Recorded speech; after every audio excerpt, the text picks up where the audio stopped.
gentlemen, welcome to another episode of Beyond the Ink with me, Matt Valdez, and as always, I have special guests who today we're actually coming from Bremerton, Washington, and that's why there's kind of like this little hotel setting because I came out to visit this guy before he deploys. I'm wearing my Navy Dad shirt, so I'm a favorite son, by the way. he's my youngest son, Evan Valdez, of course.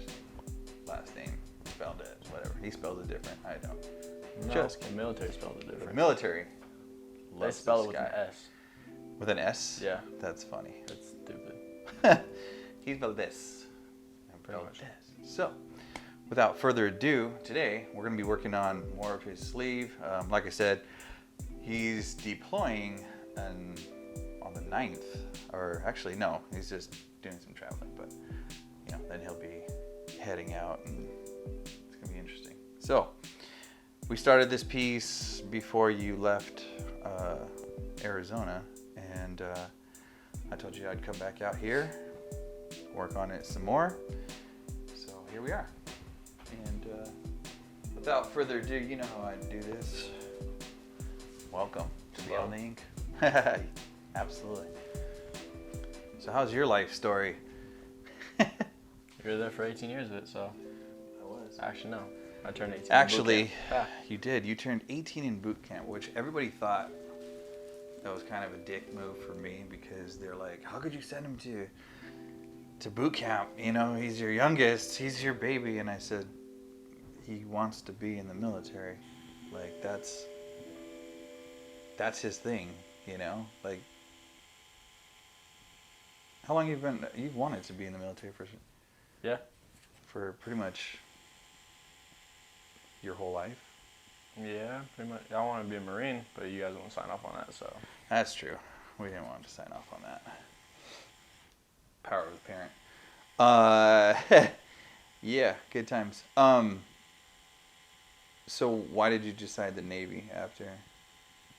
Well, you didn't let me in the Marines because I wanted to fight, so I found a loophole. I'm going to go Special Forces. And the Navy has the best Special Forces in my opinion, so yeah, that's why I joined the Navy. Very cool. Straight out of high school, man. You were at home for a couple months and then you were gone. Yep, a month. It's nuts. It drives your mom crazy. That's what I wanted it to do. What? Drive your mom crazy? Yeah, because you have to deal with it. Yeah, thanks. Leave it with all the problems with me. Thank you. After all, I was a problem child. No, I'm just kidding. Actually, you weren't the problem child, which is pretty funny. Yeah, so I'm the better one. Yeah. Favorite. I just want to say that you learned more. You learned better than the others. Well, yeah. No offense, but. Well, Jacob was the first, so he got his ass whooped for things he didn't know were wrong. So I learned from that. You learned from that. Dominic thought he was sneaky and get away with it, so I learned from that. And Matthew was just Matthew, so I learned from that. Yeah, that's why I never got caught. You never caught. No. He swears he never got caught. I know I never got caught. It's one of those things where you go, well, I already told you. You got to pick your battles.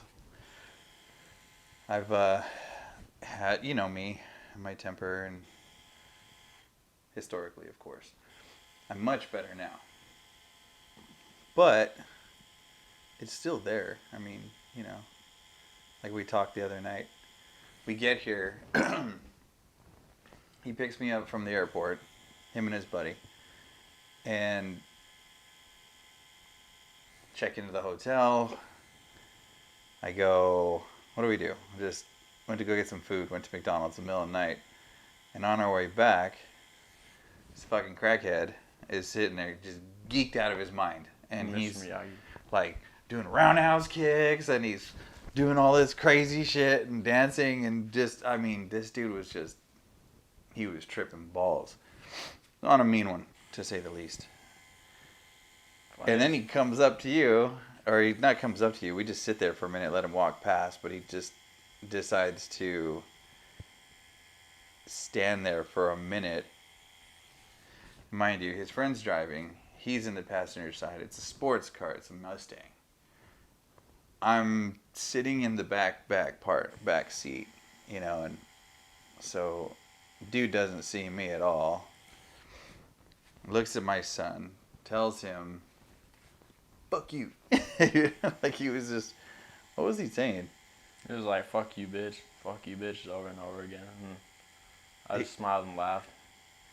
He just had this look on his face, like you know, he's tweaked out and fucking crackhead, you know. Cocaine's one hell of a drug. Cocaine, a hell of a drug. But the thing about it was, it really pissed me off, and I went into almost like full dad mode where I wanted to beat the shit out of that guy, and I just had to stop because I'm like, okay, this is night one. My son's in the, you know, he's stationed right over here, and which, by the way, your ship is fucking huge. Hey, you saw a regular carrier, bro.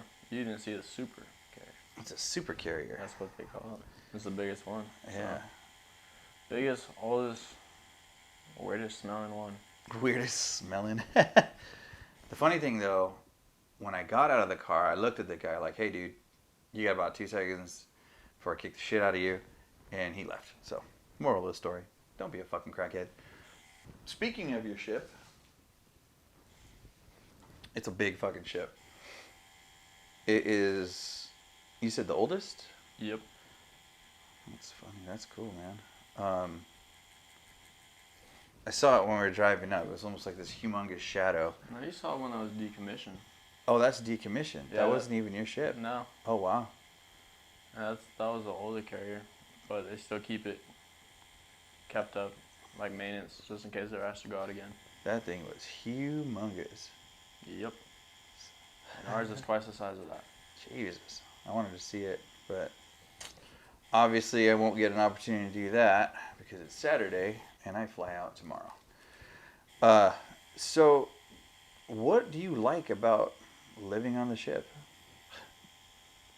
I mean, it's quite an experience. If you ever want to know what it's like to sleep in a coffin, join the Navy, get stationed on the carrier or any boat, and you'll fucking know what it's like. I hit my head so many times. Well, it's because you're tall. No, it's just because it's small, and I roll around. You don't even have room to do that. You don't have room to. It's like sleeping in a sleeping bag. Yes. And sleeping in a coffin. Yep. A sleeping bag. Sleeping bag in coffin. a coffin. Yes. Well, that's. But, I like the ship. It's fun. Honestly, it's something new every day. The people, they're funny. They really, honestly, everyone's so much alike in a way. Yeah. But it's just fun time because you have people from different countries as well. And just learn all about their culture and where they're from, how they grew up. You compare it to yours, and you're like, damn, that's crazy. I like it though. And that's pretty fun. I like the shit. So you've met all kinds of people already. Yep. How many people? Like, there's like, I took a tour. I took a virtual tour of the ship on YouTube. Mm. And this is something like there's like 3,000 to 5,000 people. Yeah. That's fucking crazy. There's 3,000 that are actually stationed to the ship, and then we pick up squadron, which is around like 2,000. So that's what makes it 5,000. Jeebus. That's a lot of people on board. Oh yeah. And like you said, I'm sure it smells kind of funny at times. The berthing's cold, smells. I mean, it's a bed. I'm not complaining. Yeah, hey, but it could be worse. Could be sleeping on the floor. Could be doing that stuff, you know. Special ops, like sleep in the pit. Wouldn't mind. Something I want to do, so that's why I really don't care. I like it. So that's your goal? Yep. Very cool. Now people always ask, they're like, well, what are your kids like, you know? And you'll be able to, you know, I've tattooed all my kids. This is my youngest. He's now 18. So that question gets asked a lot. Do you tattoo your kids? Yes. Yes, I do. So, yeah, I'm pretty sure I'll have the others on future episodes. But figured we'd start with this guy right here. What do people think of your tattoo now? I think it's pretty cool, honestly. They always wonder where I get it from. I say my dad, and like, how much was it? I was like, I don't know. It was free. How much did he charge? Like, depends on the piece. They just ask me a bunch of questions that I don't know the answer to. Yeah, they're like, why don't you just tell them to follow me on Instagram, follow me on social media, or subscribe to this channel. That's probably the best thing. Then you can get a feel for what we do. It's kind of a weird moment, like episode, you know, like for me it's surreal because you're not just my client, you know, or just a client, you know, you're my kid. Yep. But you're getting so much older now and doing adult shit, so it's kind of like, again, very surreal. One, where I'm at in my career, and two, where you're at in your career in the beginning stages, you know. Mm-hmm.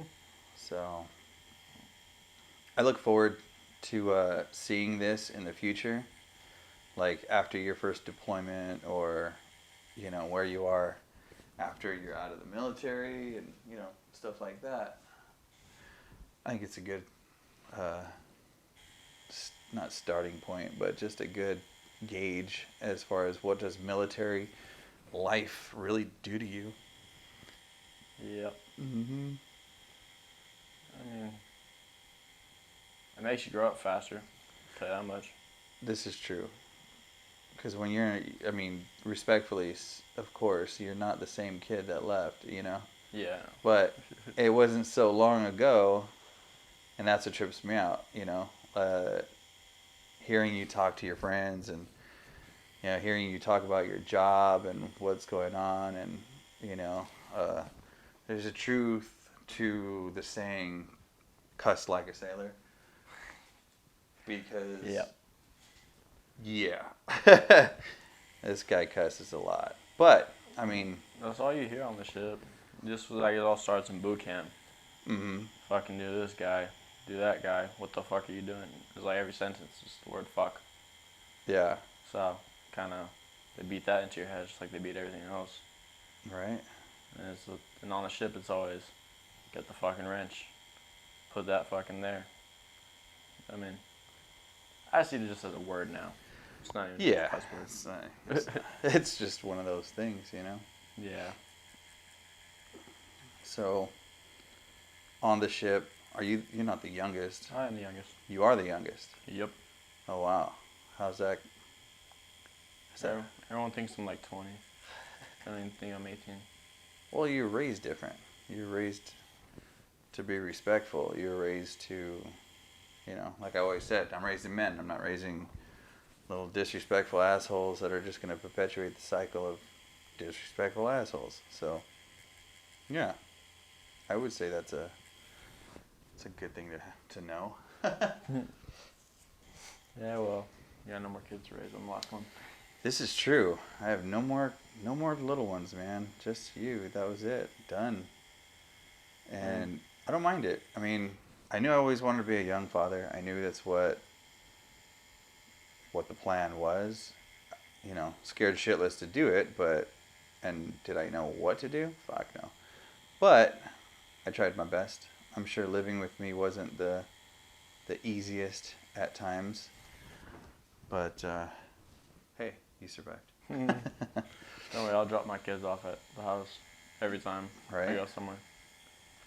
Well, you're going to stay with your grandpa and grandma for, I don't know, 6 months maybe? 12? You're going to stay with your grandpa and grandma, and they're going to say, no, not grandpa, he's crazy. Grandpa's nuts. But, yeah, that's going to be interesting. So, how'd you like boot camp? Oh, that was fun. I got yelled at so much. That I can understand. In the gas chamber, that was pretty fun. Well, you did the gas chamber and the pistol range, all that stuff on your birthday, right? That was that was on your birthday. So that was the Navy's birthday gift to me. Yeah, happy birthday to you. You get to suck up some fucking gas. Tear gas. Some tear gas. And You know, have some cayenne pepper for Yeah. your birthday. It was pretty fun. I wasn't even affected by it. I just coughed twice, walked out, and it was like, there's always that one macho man, as the instructor said, and I was like, it just doesn't fucking hurt. I don't know. I was like, there's like 3 other people with me that aren't affected. 2 of them were girls, and I was like, so what do you call them? Macho women? Well, girls are immune to that shit. Just kidding. Nah, there's a lot of everyone was throwing up. That was fucking funny. Why? Why? Because it was funny watching them cry, and I wasn't affected by it. And I had a broken mask too. I only had 1 strap, so I was sitting there while it was just going throughout the room. And then when I finally got up, I was like, okay. That sucks. So how bad was it? You said it wasn't too bad. No. No. What was the best part of boot camp? The end. I'm just kidding. The end. So like when you saw me, you were like, ah, there it is. It's over. No, I'm kidding. Best part about boot camp, I'd say Hell Week. Hell Week? Yeah, Okay. I was when we did everything. It was fun. Now, was that like when you had to do battle station and all that shit? No, battle stations is like the very last thing. That's like the final, right? Yeah, I'm not allowed to talk about that. Okay. They make you sign Non-disclosure or Yeah. whatever. That's cool. You can see it on YouTube. Shit happens. You know, there's. Yeah, There are, you know, it's fucked up, but there are some people. I'm just not even risking it. No, hell no. I don't want you to get in trouble. Yeah, but I was being in 900 Division too. You have to go to the practices here and there. That's right. I mean, it filled the schedule, and yeah, we were there a week longer, but it didn't really feel like it. Boot camp went by really quick, and I'd definitely do it again though. Yeah. It was so fun. Now, for those that don't know what the 900 Division is, it's basically a select group of kids or recruits that hold talents of some sort. I had none. You had none. No. 0. No talent whatsoever. But then he ended up playing the drums. The quads, no less. So not 1 drum, 4 drums. Which I thought was funny because me being a musician for so long, when he told me, hey Dad, I'm playing the quads. Como say what? You're playing what? I thought you had said that you were doing like a cadence or something, or you were doing, you know. I was A-Rock for a while, for like a week, but then that ended up horribly because I can't sing for shit. Barely speak. Yeah, I know. We call them subtitles, and I'm sure somewhere throughout this. If I didn't watch Full Metal Jacket, I wouldn't have known what the fuck to say marching. So I just started with left, right. And that's all I stuck with, and they got mad at me for it. I was supposed to know numbers, but, you know, they say, hey, you're supposed to know this, but they don't teach you that, and they get mad at you for it. So I was like, all right, fire me then. And so then I got weapons PO. That was the easiest job. That's funny. So you have to like keep track of everything, all the firearms and shit. Yeah. Nice. Firearms. They're all Yeah. fake, broken. I mean, they were like real at one point. They just took the firing pins out of them. So, yeah. Also, they're dummy rounds. So filled with green clay. Oh wow. So they're not even real live ammo anymore? Nope. I mean, have you seen what happened in Full Metal Jacket? No, I'm just kidding. So after boot camp, you had A school, right? Yep. And that was Florida. Yep. How do you like the weather in Florida? It was actually cold as shit. It was not what anybody said it was like. Yeah, dude. Every time I've gone to Florida, it's always been humid as fuck. Yeah, no, in the mornings it was 23 degrees. Fuck no. I hated it. I mean, I didn't hate it. I just wish it was sunny so I could actually go do some stuff. At first, it was sunny, and I did stuff. But after that, no. See any alligators? No. I wish. Like Florida Crocs, Florida Crocogators? Crocodiles. No, I wouldn't seen nothing like that. I saw fish jump out of the water, and I saw jellyfish. That was the only sea life I saw. Didn't you touch the jellyfish? Yes. I thought so. Yeah. Well, I remember your mom saying something about he's over there touching jellyfish. yeah, because I didn't know it was a jellyfish. I never seen a jellyfish in person, so I was like, oh, what the fuck is this? There's two of them on the shore. So I started touching the top of them. And then that's when my friend said, why are you touching the jellyfish? I was like, this is a jellyfish? They're like, yeah. I was like, it's not stinging me. They're like, yeah, because it's stinging from the bottom to the top, jackass. I was like, oh, the more you know. The more you know. That was a good thing you didn't have to pee on yourself.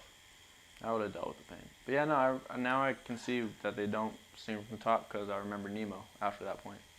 Bouncing on top of the jellyfish. He's like, bounce on top of the jellyfish, not underneath. So you miss being home? No. You like being out? Yeah. At first, when I was coming back from Mexico, I was like, yeah, I do miss it. But then when I was there, I was like, this is boring. Same thing over and over. But like, I just miss my friends, you guys, family. That's about it. I don't actually miss the place itself. Yeah, the food. Yeah. Gotta love that ship food, huh? Oh, yeah. Tastes like ship? Yep. Hey, it's edible. It's Makes keeping you you alive. constipated. Yeah, they do it on purpose. So if you're out and about, you don't have to shit yourself. Because you're right. Caloric intake. And that's about it. Nutrition? Cool. Is he going to die? Nope. There you go. Pretty much. So we talked about your stateroom on the ship. What's the coolest part about the ship? Being on the flight deck when you're flying jets. On the flight deck? Yeah, when you're launching them off. Yeah. That shit is so cool. Okay, so funny story. I was almost man overboard first day up there. Leave it to my kid to be the first. Almost man overboard. Well, I mean, I wouldn't have been the first. Well, not the first, It would have been my first time to be man overboard. But, so what happened was, when I was up there, I was under one of the jets on the catwalk because the catapults are right there, just launch them off, and I was just watching. Had my hands in my float coat because I didn't have gloves. And it's fucking hot up there. Especially being in all that layers of clothes. But anyways, we're out at sea and we're flying off all the birds back to San Diego as we're about to pull in. And I went under one, just perfect timing, on accident. And I was walking. I didn't know they were launching just yet because it barely just pulled up. But it turns out they wanted to get them out really quick. I was standing there. Stand on a hose, looked down, realized I was standing on a hose, and I didn't know if that hose was important or not. So I stepped back to get off of it. And as soon as I stepped back, one of the birds got launched. And I don't know, for people who haven't seen the jet or heard that shit, it's loud, also very powerful. And the thrust of the jet just pushes everything back. They have this thing called getting blown over or blown down. What happens is if you get hit with the thrust of a jet, you will go flying across the flight deck. That shit's funny. I saw it once already. All they say is either you can grab a pad eye or you can go overboard. So, pad eyes are your best friend when that happens. But anyway, so yeah, I was stepping back just as they launched it, and like the wings like right over my head. I'm literally right under the bird, and I stepped back. It launches. I get hit with a good gust of it. And I go stumbling back on one foot, hit the rail on the catwalk, and half of me was already over the side. And if I didn't grab my buddy Wilson, who was standing right there, I definitely would have gone over. I definitely would have smacked the shit out of the water, and that would have hurt. Yeah, hurt and or killed you because You're right. falling from that height is Manageable. It's manageable. It's survivable. It's survivable. People have done it before. It just came out really fucked up. Yeah, so when your mom sees this episode, this is all allegedly. It didn't happen. Oh, it happened. Just kidding. You're like, oh, it happened. I was there. So dear old dad is now in the whole YouTube scene. All the, what do you think about that? That's pretty cool. So all you youngsters, you're never too old to start. It's like whenever I think of like what I'm gonna do next, you know, it was weird because once you moved out, I mean, you moved out so quickly. Yep. You know, like you were gone, and it just, for me, you know, I was kind of like, all right, now what? You know, because I'm used to just being dad, and that's it. Not that, you know, you're not my kid, and, you know, it just sounds so weird, but I'm just an adult. But you're just, you know, you're not at the house anymore. A young adult. Mm-hmm. And you're a young adult. You're a young man. And I thought it was just kind of weird, you know, like, and even your mom and I, your mom had some adjustment issues with it because, Disbelief. yeah, she was just like, why did you let him go? And I said, you know, it wasn't my, you know, you signed it too. I was like, nah. there too. Yeah, I was like, it wasn't like we didn't know that it was something you wanted to do. You know, like when you wanted to play football, you know. What did I say? It's a tough sport. It's a contact sport. It's fucking brutal. You start it. I don't want you to quit. You know? Mm. And you kept saying, I want to play football. I want to play football. All right, cool.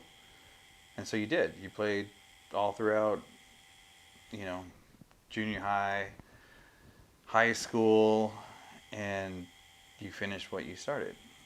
So when you said,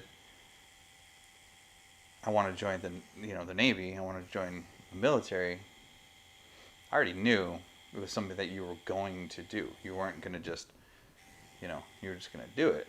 And so, oh, that was pretty cool. I was like, all right. And I like the fact that, you know, everything that you're doing, you're learning, you're meeting a shit ton of people, and you know, hopefully you're I mean, don't get me wrong, I still have these moments of like, it's a trip that you're not there. Yeah. You know, but I'm more proud of you than I am upset that you're gone, you know? Like, you're doing your thing, you know? And I think that's cool. I don't have any problem with that. Yeah. I like it. It's fun. I get paid for it, too. And you get paid for it. So, that's good. And we just got a pay raise, too. Thanks, Trump. Thanks, Uncle Trump. Just got a pay raise. Speaking of Uncle Trump, what are your thoughts about all this talk of Middle East conflict? You know. I mean, I don't care about it, but then again I do. The fact that I don't care is, man, everyone's like, oh, you put in danger. I don't care. That's what I signed up to do. That's the part where I don't care. Cause, I mean, I was expecting anything could pop off in today's world, so. True. I didn't care if it did. It's what I want to do. It's what I signed up to do. It's what I took the oath to do. And yeah. And the part of me does care because the big red button, anything could fucking happen. And just of it affecting you guys or anyone that I know, and just everyone in general would suck. So, yeah. There's always a flip side to that coin. Yeah. You know, we bomb them, they bomb us. We bomb them, they bomb us. We bomb the shit out of them because our military is, you know, better. Then what? They take it up a notch, and then everyone takes it up a notch before they realize that you can only go so high before everything comes down, you know? Yeah. Like, Casualties of war, though. Hmm? Casualties of war. Casualties of war. And I really know nothing about war. It's just I don't know. I guess that's something universal everyone learns. That Yeah. you can't have war without casualties, so casualties of war. Yeah. Still not something that I would want you to experience. That's just my own personal. I mean, I don't want to experience either, but Like, given the circumstances and you had to do what you had to do, then that's fine. I mean, it's your job. I understand that. But there's always those ramifications of, other people's decisions. Other Yeah. people, meaning politicians, and, they don't give a shit. They're just like, fuck it. We'll use your kid, So, I mean, it's what you signed up for. I totally knew that when we signed you up, when we were at the recruiter's office. I knew all this going into it, Mm-hmm. And as long as you're good with it, then I'm good with it. That's fine. So, yeah.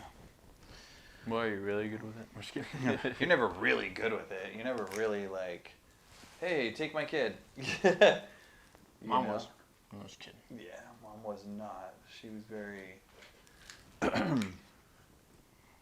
yeah, she was not on board with the whole... Oh, yeah, I know. Yeah. We'll just save that for another discussion. No. Totally forgot to say, side note, I like the t-shirt you're wearing, obviously. And for those who can see it, you can't see it, this is my new logo, or new logo for Beyond the Ink. And had these awesome shirts made. Let's take it back a step. So the logo was made by one of my friends, Jonatello, or John, and I tattoo in Upland, when I do guest spotting in California, and he's phenomenal. He does this fucking amazing job with graphics and tattoos and everything. The dude's phenomenal. So he created that logo, and yeah, couldn't be happier. So then, just recently, I had shirts and stickers and a little bit of merch made from Graph Pros. And Graph Pros can handle like everything. They're the ones that do all the business cards, flyers, t-shirts, banners, you name it, they can do it. They can put it on there. So if you need anything, get it printed up. Graph Pros. Same guy that owns Needle Supply, where I get all my supplies from. And if you want to order supplies, dude, if you guys are professional tattooers all throughout the United States and wherever you need to be, order Needle Supply. I'll put a link down below. You can let them know that you heard it from Beyond the Ink. And yeah, same thing with t-shirts, with all the good stuff. So just a little shout out, a little plug. But it really is a good looking shirt, not gonna lie. I like the way it came out. I think it looks good. It's pressed very well. The t-shirt itself is really good quality, so hey, I like quality shit, Can't complain. But I digress.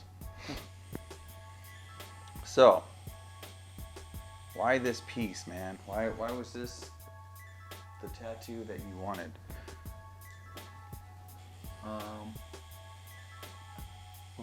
That's what I was saying. Tender spot. And someone's at the door.